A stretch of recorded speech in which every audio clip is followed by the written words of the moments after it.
biz haqqımız, hüququmuz uğrunda, mən ailəmin bütövlüyü uğrunda, qanun bizə nəyi deyirsə, onun uğrunda sona qədər mübarizə aparacağam.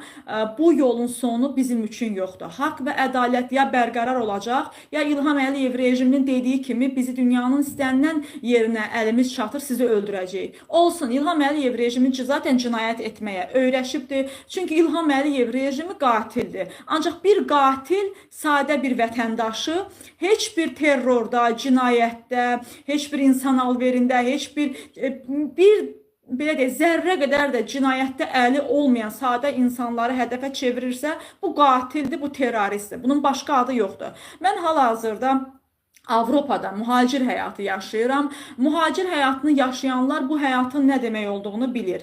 Bilməyənlər üçünsə deyim ki, mənim himayəmdə övladım var.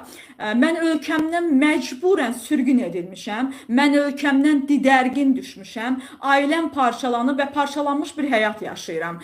Hal-hazırda mənim yaşadığım bütünlüklə düşünürəm ki, Azərbaycan xalqının bir nümunəsiyəm. Əliyev rejiminin məhv elədiyi bir xalqın bir nümunəsiyəm ki, Azərbaycanda da İlham Əliyev rejimi milyon dənə bu cür ailələr parçalayıb, milyon dənə insanı gözü yaşlı qoyub, Azərbaycan xalqını məhv eləməklə məşğuldur. Mən də o vətəndaşların bir nümunəsi olaraq, bax, burada danışıram, çünki bu repressiya tək mənim ailəmə deyil, bütünlüklə Azərbaycan xalqına olan bir repressiyadır. Çünki Azərbaycan xalqı gözəl bilir ki, Əliyev rejimi insanları susturmaq üçün, insanların haqqını və hüququnu əlindən almaq üçün bütün repressiyaya imza atır.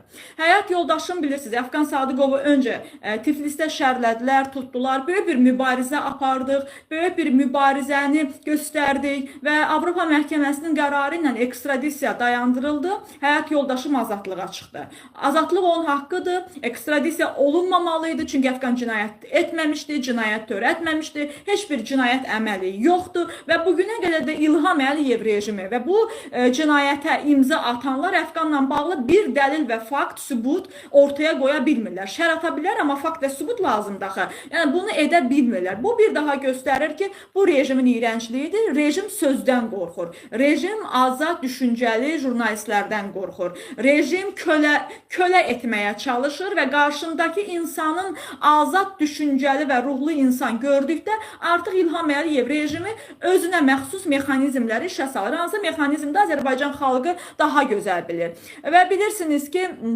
bir xalq olaraq böyük bir repressiyanın içindəyik, bir xalq olaraq böyük bir təhdidin və təzyiqlərin içindəyik. Yenə deyirəm, ölkənin daxilində vəziyyət necədirsə, əmin olun ki, istənilən Avropa ölkəsində Azərbaycan